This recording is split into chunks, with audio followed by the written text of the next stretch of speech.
Let her sit with the servants." The words, spoken by Lady Eleanor Devereux, were not a shout. They were worse. They were a quiet, surgical pronouncement, delivered with the same placid authority she might use to order a change of linen. The air in the grand dining room of Merrivale House grew thick and still, the clink of silver on porcelain ceasing as if by a silent command. Every eye turned, not to Lady Eleanor, but to the woman she had indicated, Honora Abbott. Honora did not flinch. She did not blush. Her hands, resting in the lap of her plain grey dress, did not clench. She had learned long ago that tears were a currency she could not afford to spend, and indignation was a luxury reserved for those with standing. She was 24 years old, and for the past 5 years, since the death of her father had left them penniless, she had been her younger sister's companion. It was a title that sounded genteel, but felt like servitude. She was the unpaid accountant, the mender of torn lace, the keeper of secrets, the silent repository of every anxiety her pretty, flighty sister, Lavinia, cast her way. Tonight, Lavinia's husband was hosting the Duke of Kestrel Chase, Gideon Devereux, a man of immense wealth and influence who had recently returned to England after the death of his wife. His mother, Lady Eleanor, had accompanied him, her presence casting a chilling pall over the nervous assembly. There had been a mistake with the place settings, an uneven number of guests. Honora, being merely family and not a guest of consequence, was the disposable piece on the board. "There is simply no room," Lady Eleanor continued, her gaze sweeping past Honora as if she were a piece of furniture. "She will be more comfortable below stairs. I'm sure the cook will see she has a plate." Lavinia's face was a mask of pale, useless distress.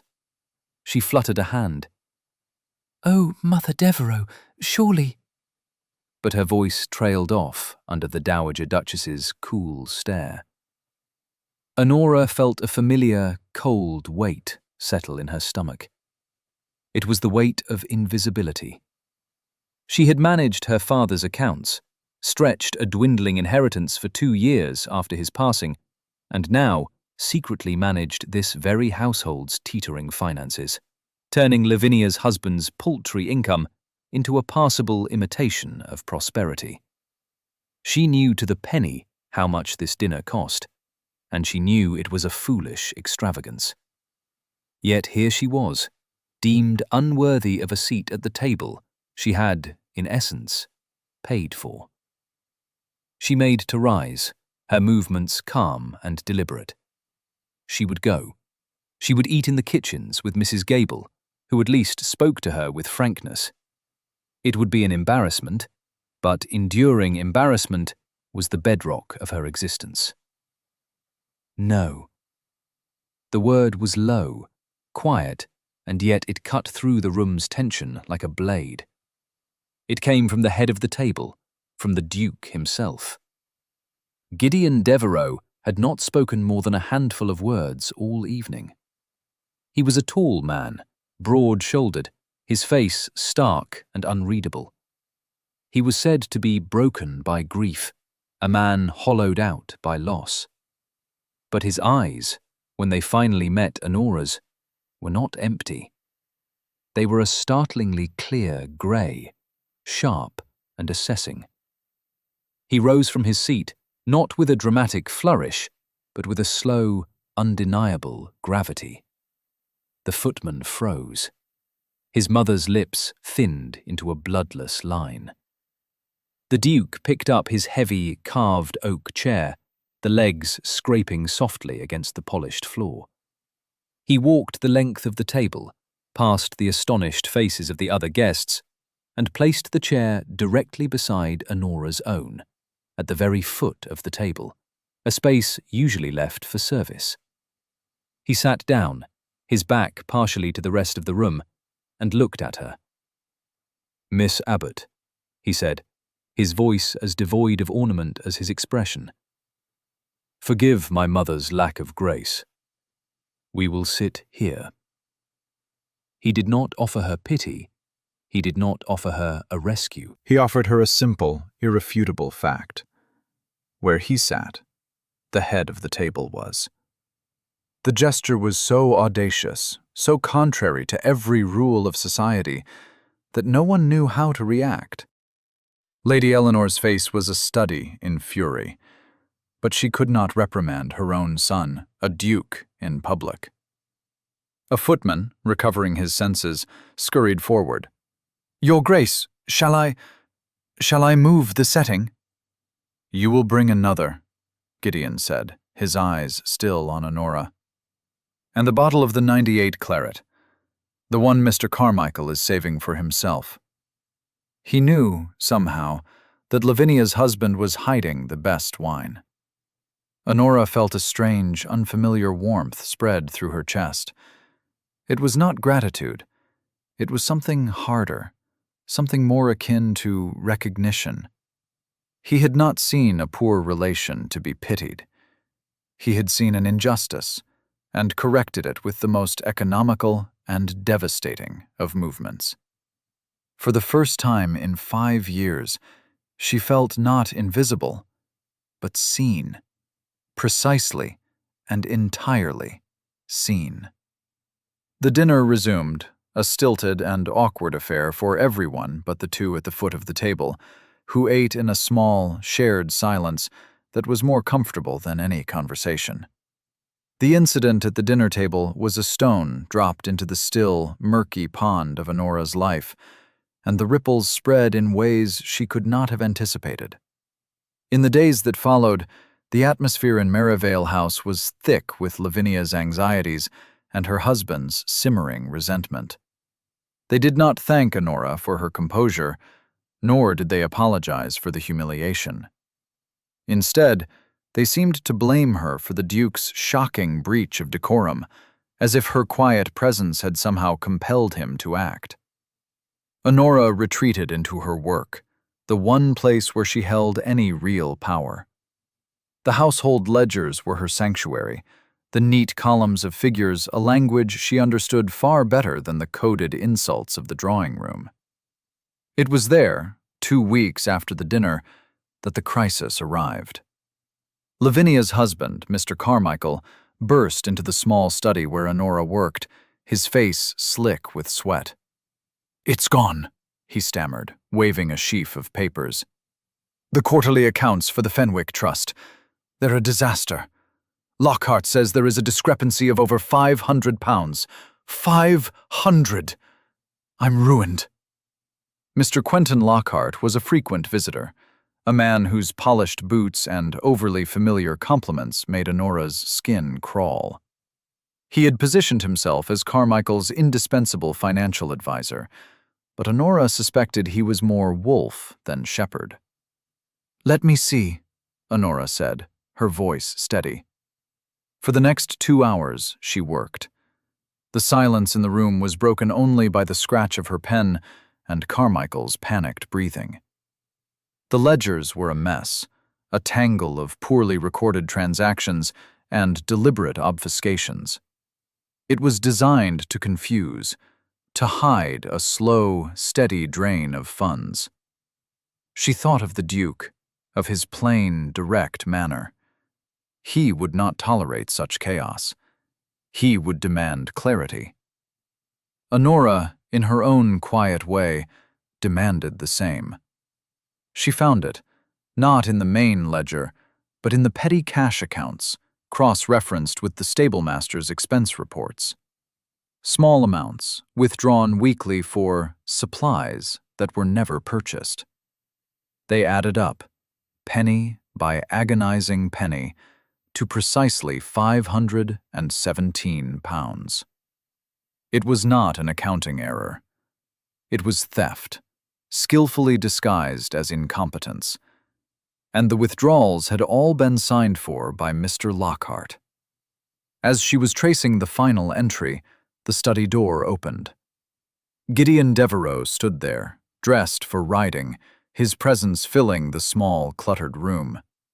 He had called to speak with Carmichael about a county matter, but his sharp gaze took in the scene at once.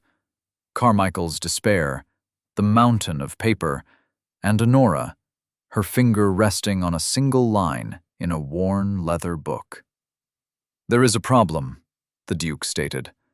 It was not a question. Carmichael began a blustering, incoherent explanation, but Gideon's eyes were on Honora. "Miss Abbott, you have found something."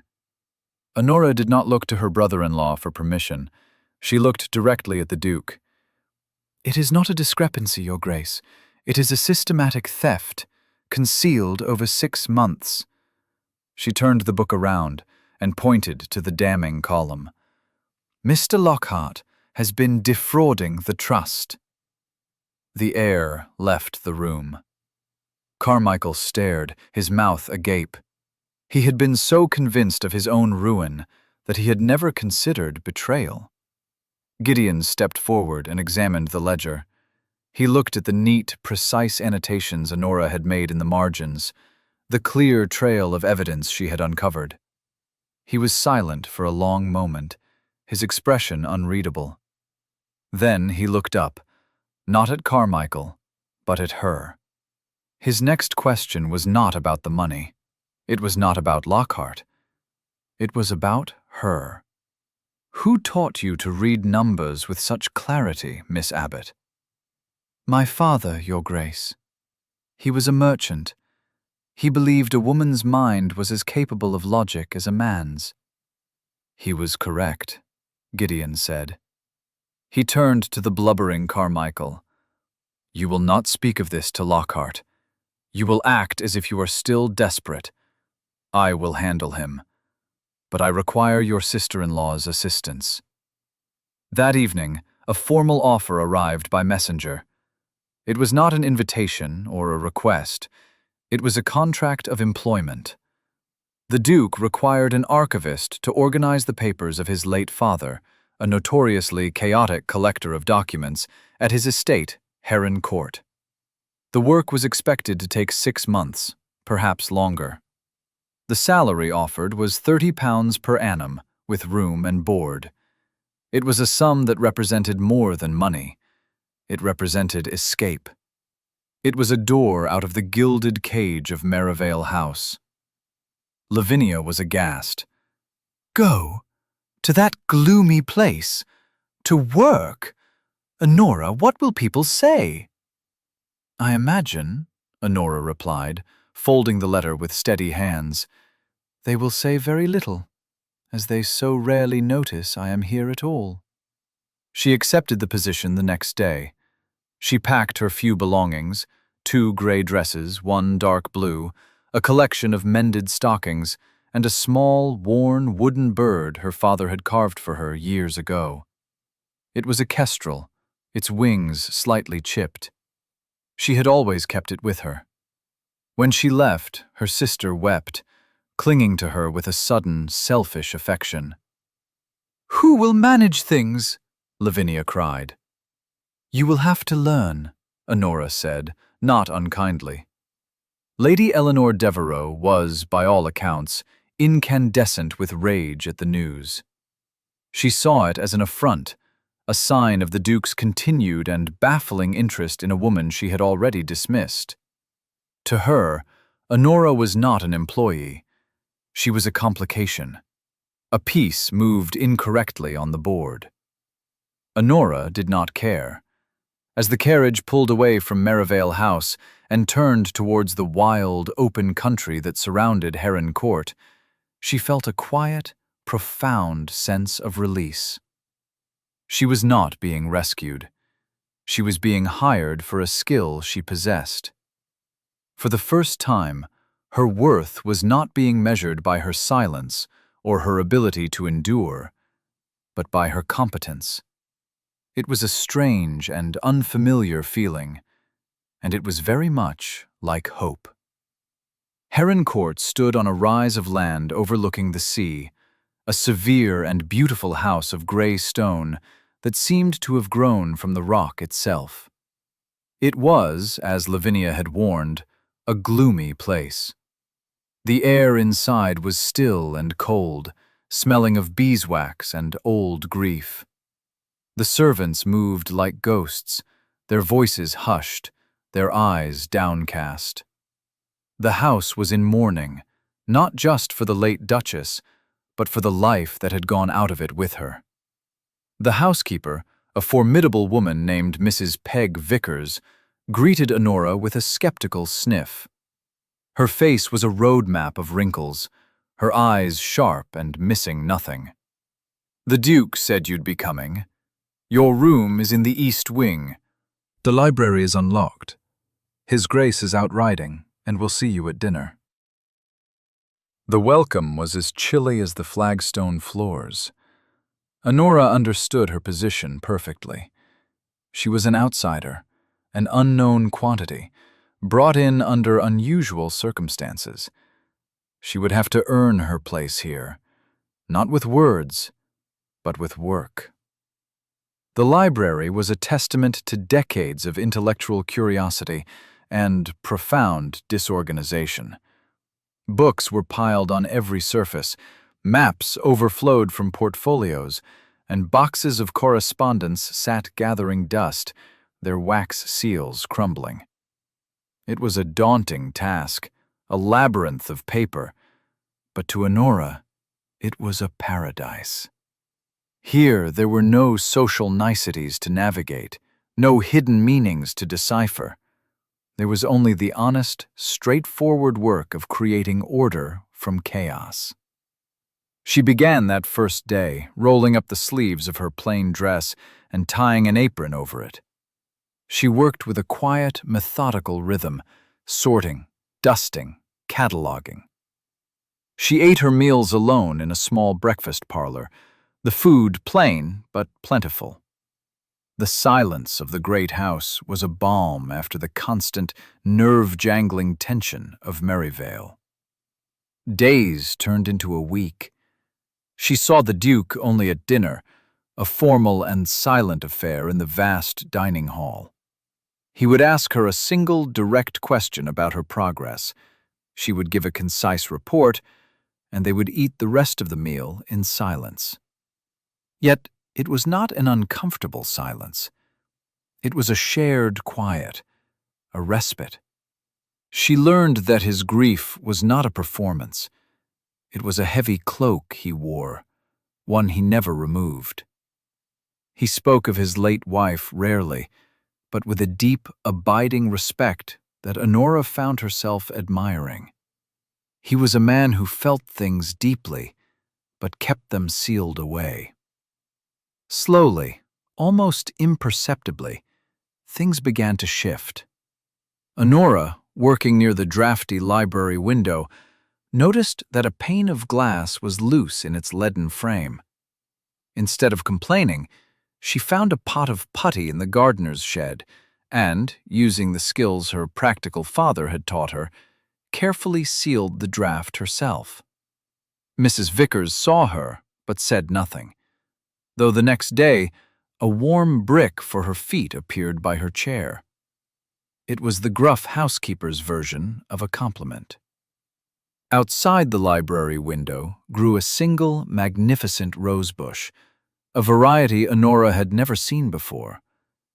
It was choked with weeds and badly in need of pruning. On a rare sunny afternoon, she took a pair of shears and spent an hour tending to it, her hands sure and gentle as she cut away the dead wood and cleared the earth around its roots. The next morning at breakfast, the Duke spoke without being prompted. "That is a Gloire de Dijon. My wife planted it." He looked out the window at the now neatly tended bush. "It has not bloomed since she passed." He did not say thank you, but his eyes rested on her for a moment longer than usual, and in their depths she saw not just sorrow, but a flicker of something else. Acknowledgement. The small, chipped kestrel her father had carved sat on the corner of her work table, a silent companion. One evening, as candlelight flickered over the dusty ledgers of the estate, She noticed a box of fine woodworking tools in a forgotten cabinet. She took out a tiny sliver of wood and a pot of glue. With painstaking care, she began the delicate process of mending the kestrel's broken wing, a quiet act of restoration in the heart of the grieving house. Gideon Devereux found himself watching her. He would pass the library door, ostensibly on his way to his study, and pause for a moment, unseen. He watched her work, her brow furrowed in concentration, her hands moving with an efficiency that was beautiful in its own right. He saw the way she treated the books and papers not as a mess to be conquered, but as a history to be respected. He saw her mend the window, tend the rosebush. He saw her gentle touch on the world. These small, quiet acts of competence and care were like the first rays of dawn in the long twilight of his grief. Heron Court had been a mausoleum, a place of memory and silence. But Miss Abbott brought with her a different kind of quiet. It was not the quiet of absence, but the quiet of purpose. The house seemed to breathe a little deeper. The servants, following Mrs. Vickers' lead, began to unbend. A pot of tea would appear at Honora's elbow in the afternoon. A fresh-cut flower from the garden would be waiting on her breakfast tray. They were the loyalty dominoes, falling one by one. He was a man who prized evidence. Charm was a currency he did not trust. It was too easily forged. But competence, honesty, a quiet refusal to complain, these were gold. Honora Abbott was gold. He started to find reasons to consult her, asking her opinion on estate matters that had nothing to do with the archives. He valued her clear, logical mind, her refusal of flattery. She spoke to him plainly, as an equal in intellect, if not in station. The sealed chambers of his heart, locked for so long, began to feel the turn of a key. It was not love, not yet. It was something harder and more respectful. It was the recognition of a kindred soul, a fellow survivor who had learned to navigate the world not with noise, but with substance. The news of Honora's quiet integration into Heron Court did not go unnoticed. It traveled back to Ottersley, carried on the currents of gossip, and landed like a spark in a tinderbox at the feet of Lady Eleanor Devereux and Mr. Quentin Lockhart. To Lady Eleanor, it was an intolerable subversion of the social order. The servant she had tried to banish was being treated as a confidant. To Lockhart, it was a direct threat. Honora Abbott was in the one place he could not afford for a sharp-eyed accountant to be, the archive of the Devereux estate, which was inextricably linked to the Fenwick Trust he had been plundering. Their opposition began subtly, as a poison whispered in the drawing rooms of the county. Honora was an adventuress, they said, a cunning woman taking advantage of the Duke's grief. She had bewitched him, wormed her way into his confidence for her own gain. The whispers were designed to isolate her, to turn the respectable society of the neighborhood against the Duke and his peculiar new archivist. Then, Lavinia arrived at Heron Court, unannounced. She looked pale and agitated, her eyes darting around the grand entrance hall as if expecting to be thrown out. "Honora, you must come home," she pleaded, clutching her sister's arm in the library. "People are talking. They say dreadful things. Lady Eleanor says you are ruining the Devereux name. Mr. Lockhart is very concerned for you." Honora gently removed her sister's hand. "Mr. Lockhart is concerned for himself. He knows what I found in your husband's books. What do you think I might find here, Lavinia?" "I don't know," her sister cried. But he says it is a matter of honor. He says you must be stopped before you bring shame on us all. He helped Carmichael with his debts. We are beholden to him." Honora felt a chill. The wolf had her sister in his trap. "He is not a good man, Lavinia.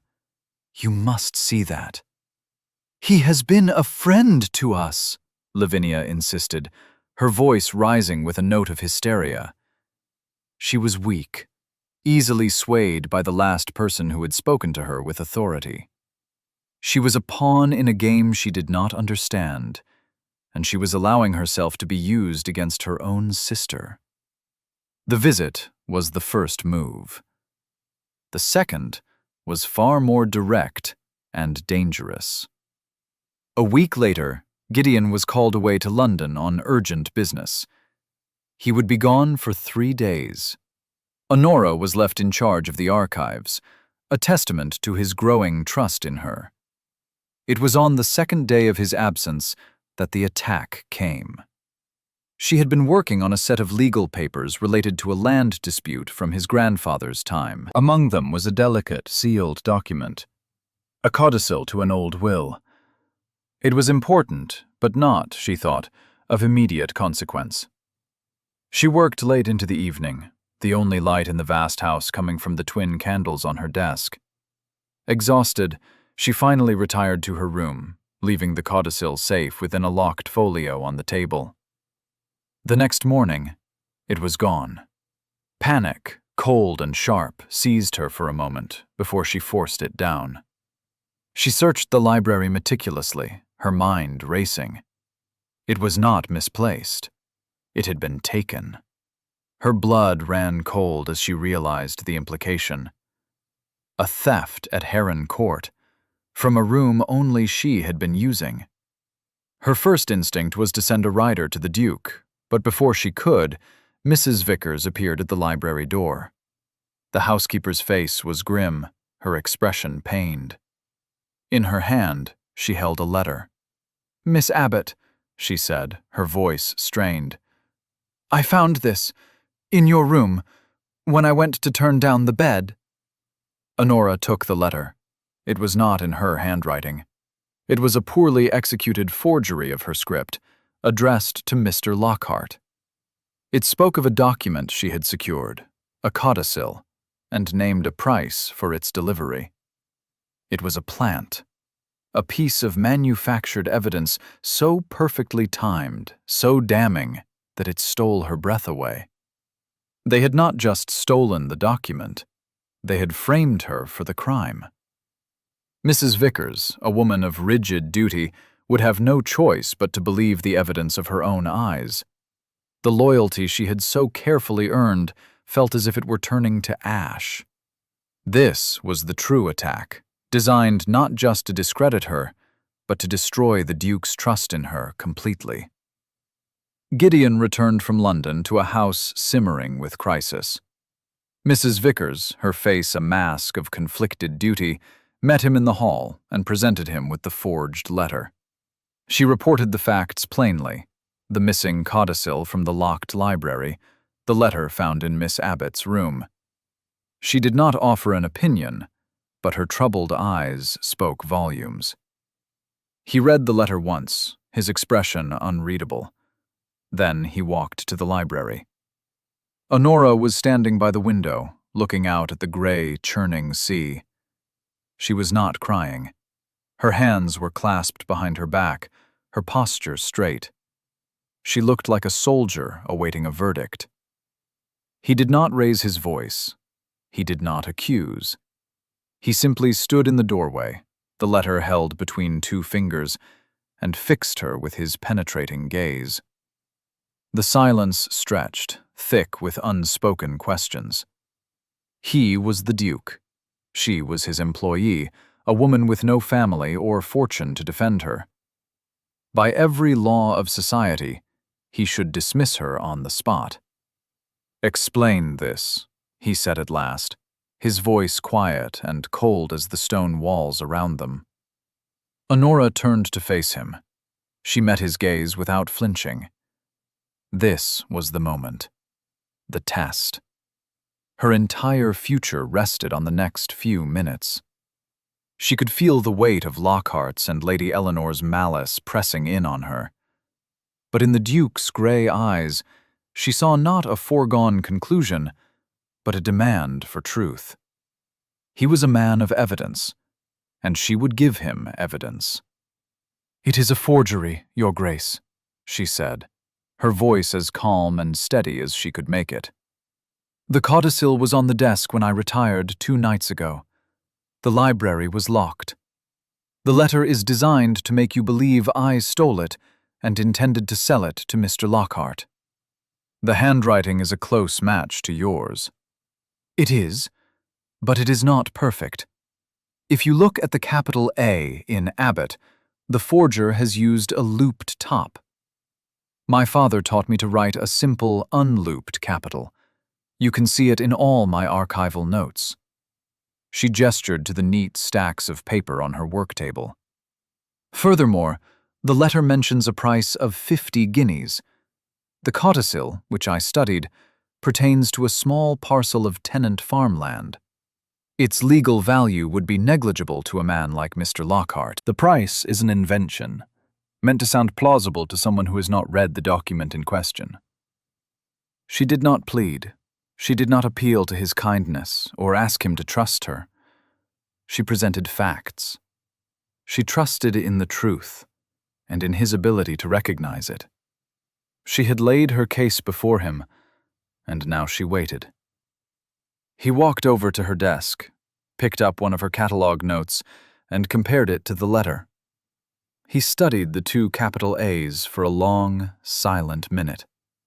1 second. 2. 3. The clock on the mantelpiece seemed to tick with deafening slowness. He lowered the papers. "I see," he said. And then the perspective shifted. For in that moment, Gideon Devereux was not the cold, doubting employer. He was the man who had been watching her for weeks. From Gideon's perspective, he had never for a moment believed she was guilty. The instant Mrs. Vickers had shown him the letter, his first thought had not been of betrayal, but of calculation. This was an attack, and it was clumsy. He had known of Lockhart's financial instability for some time. His return to England was not just about his grief, but about putting his family's affairs, and those connected to them, back in order. He had suspected Lockhart was the source of the rot in Carmichael's accounts, and Honora had confirmed it. This move was one of desperation. The confrontation was not a test of her guilt. It was a test of her character under fire. He wanted to see how she would react. Would she weep? Protest her innocence with wild emotion? Or would she, as he suspected, meet the accusation with the same quiet logic she applied to everything else? Her calm, factual defense was more eloquent than any passionate denial. She had not only seen the flaws in the forgery, she had analyzed the motive behind it. She saw the shape of the trap. He had also set a small trap of his own. The codicil she believed was stolen was, in fact, a clever copy he had instructed the solicitor to draw up weeks ago. The real document, along with several other sensitive papers, had been locked in his personal safe since the day he hired her. He had anticipated that Lockhart, growing desperate, might try to gain access to the archives. He had not anticipated they would be so bold as to frame Honora for the theft of a decoy.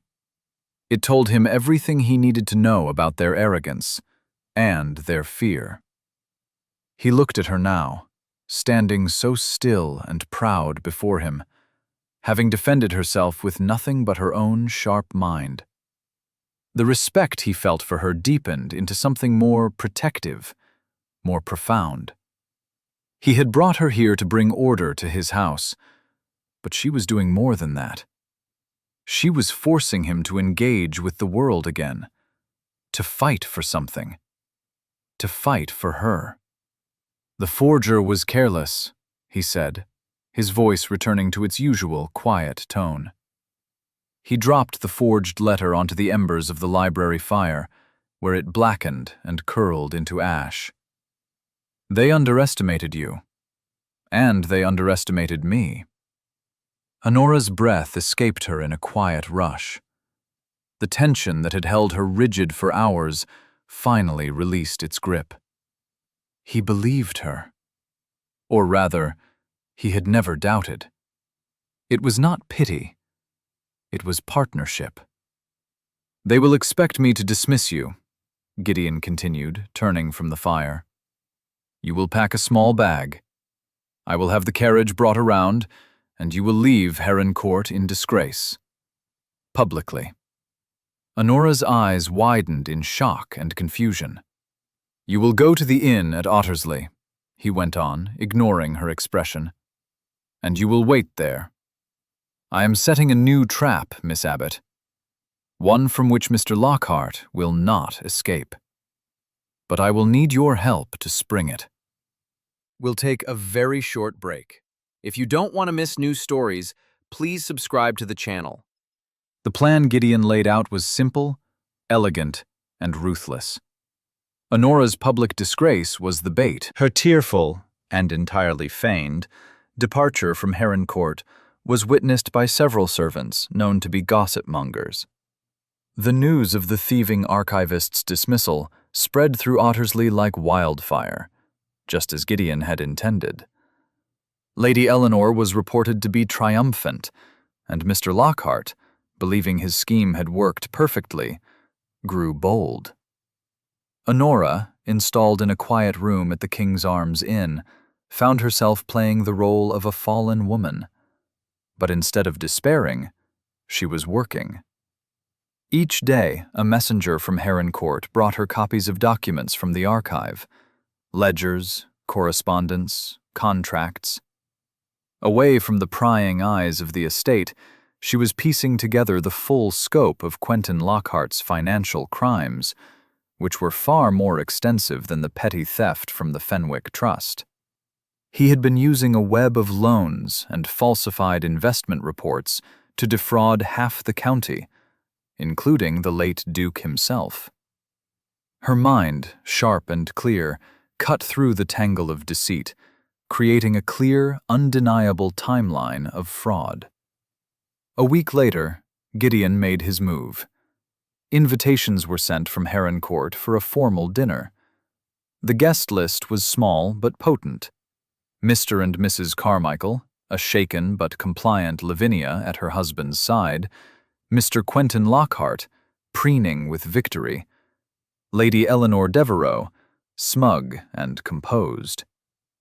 And, most importantly, the Dowager Countess of Marley, Lady Rosamond, a woman whose sharp tongue and impeccable lineage made her the undisputed arbiter of county society. To be condemned by her was to be socially executed.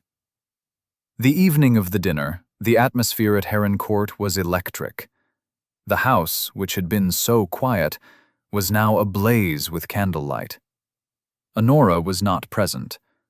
She was waiting in the library, the final report and supporting documents laid out in perfect order on the great mahogany table. Dinner was a masterpiece of tension. Gideon was a cool and impeccable host, while Lockhart, emboldened by wine and success, held forth on matters of finance and honor, subtly casting aspersions on the sort of untrustworthy people one sometimes inadvertently let into one's home. Lady Eleanor nodded in serene agreement. After the main course, when the port was being served, Gideon rose. "I have asked you here tonight," he began, his voice carrying easily in the suddenly silent room, "to address a matter of some gravity, a matter of theft and of slander." Lockhart shifted in his seat, a flicker of unease in his eyes. Lady Eleanor raised an eyebrow, intrigued. "As some of you know," Gideon continued, his gaze sweeping the table, I was recently forced to dismiss my archivist, Miss Honora Abbott, for the theft of a valuable family document. Lady Eleanor made a small sound of satisfaction. A regrettable business, but necessary. One cannot be too careful with such people. Indeed, Gideon said, his voice dangerously smooth. The evidence against her seemed quite overwhelming. A letter found in her room offering the document for sale to you, Mr. Lockhart. All eyes turned to Lockhart. He paled slightly, but held his ground. A shocking discovery, Your Grace. I was appalled to be named in such a sordid transaction. Were you? Gideon asked. Because I have here a statement from a paper expert in London who attests that the letter was a forgery, and a rather clumsy one at that. He notes, in particular, the use of a looped capital A, a style Miss Abbott never uses. He placed a document on the table. He then produced a second document.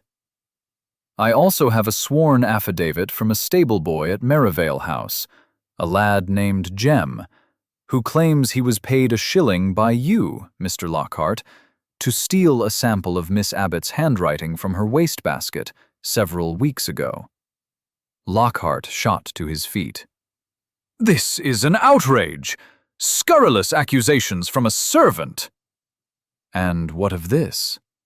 Gideon's voice dropped, becoming hard as iron. He placed a thick ledger on the table, opened to a page filled with Honora's neat script. This is an analysis of your financial dealings for the past 3 years, Mr. Lockhart. An analysis prepared by Miss Abbott herself. It details a systematic pattern of embezzlement, not just from the Fenwick Trust, but from my own father's accounts. It seems you owed him over £3,000 at the time of his death, a debt you concealed by forging his signature on a letter of forgiveness. A letter, I might add, that also features a rather distinctive looped capital A. The room was utterly silent. Lockhart's face had gone from pale to a mottled grey. Lady Eleanor stared, her composure finally cracking as she realized the depth of the deception and the public nature of its unveiling. It was Lady Rosamond, the Dowager Countess, who delivered the final, killing blow. She had been watching the proceedings with the keen eye of a hawk. She raised her lorgnette and peered at the trembling Lockhart as if he were a curious insect. Well, she said, her voice dripping with aristocratic disdain, it appears we have a forger and a thief at the table, and a rather incompetent one at that. To be caught out by a capital letter. How very common. She turned her gaze to Lady Eleanor. And you, Eleanor, to be so thoroughly duped.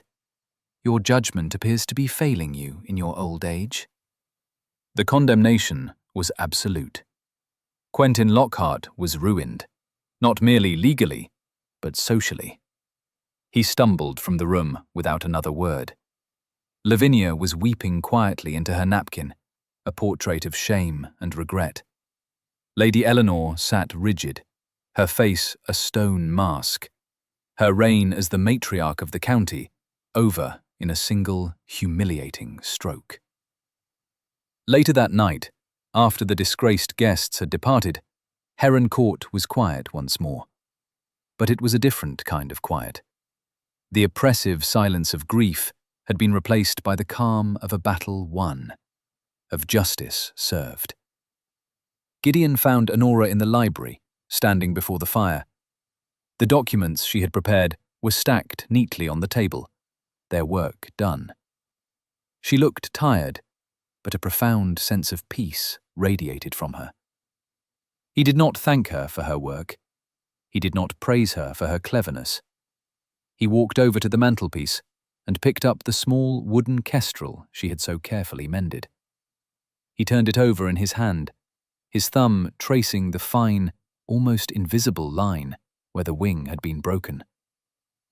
When my wife died, he said, his voice low and raw, with a feeling he had not allowed himself to express for years. This house died with her. I walked through these rooms and felt nothing. It was all just memory, just dust. He looked at her, and his grey eyes were no longer sealed. They were open, vulnerable, and filled with a sincere, unadorned emotion. You brought it back to life, not with noise or laughter, but with your quiet, steady competence. You mended more than just this bird, Honora. He had never used her Christian name before. It sounded like a prayer on his lips. He took a step closer, his gaze never leaving hers. He did not speak of saving her or rescuing her from her life. He spoke as if they were two sovereigns negotiating a treaty of mutual need. I have spent the last year numb. You have made me feel again. Not just anger at injustice, but respect, admiration, and something more. He knelt, not with the flourish of a courtier, but with the solid, grounded weight of a man making a binding vow. He still held the kestrel in one hand. With the other, he reached out and took hers. His touch was warm and firm. Heron Court needs a duchess, but I do not need a society hostess or a bearer of airs. I need a partner. I need your clarity, your strength, your honesty. I am asking you to be my wife. Not to save you from your circumstances, but because without you, my own life is incomplete. Be my partner, Honora, in all things. Plainly, tears, which she had refused to shed in humiliation and fear, now welled in her eyes. They were tears of overwhelming joy, of a recognition so profound it shook her to her very soul. He saw her. He had seen her from the very beginning, not as the poor relation or the quiet servant, but as the strong, capable heart of every room she was in. She looked down at the powerful man kneeling before her, offering her not a fantasy, but a reality built on mutual respect. She thought of the cold dismissal at the dinner table so long ago, and the quiet, solid placement of his chair beside hers. It had been a promise, she realized now, a promise of allegiance. "Yes," she whispered, her voice thick with emotion. The word was everything. A vow, an acceptance, a beginning. Yes, together.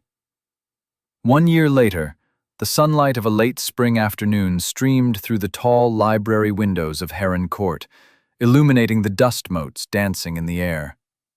The room was no longer a chaotic archive, but a warm, living space, filled with the scent of lemon oil and the roses blooming riotously outside the window. The Gloire de Dijon, which had not bloomed for years, was now covered in a profusion of pale yellow flowers. Honora, now the Duchess of Kestrel Chase, stood beside her husband, her hand resting on his, as they looked over a set of architectural plans spread across the great table. They were for a new west wing of the house, a space to be dedicated not to grand balls, but to a school for the children of the estate tenants and the nearby village of Ottersley. It had been her idea, and Gideon had embraced it with a quiet, powerful enthusiasm. The house was alive. The servants moved with a new lightness, their footsteps echoing with purpose, not with dread.